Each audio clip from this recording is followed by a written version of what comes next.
Next, I want to show how we can use the calculator to solve number 1. And as you can see, I've already copied down all of the information.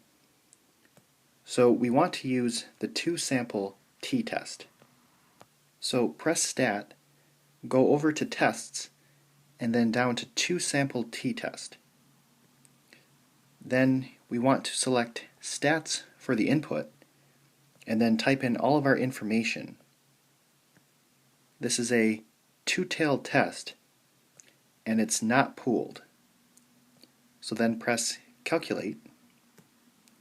T is 0.922, and the p-value is 0.3792.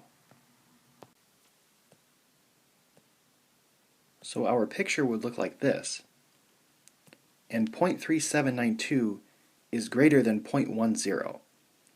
So the p-value is greater than alpha, which means we fail to reject the null hypothesis. So this is consistent with number 1.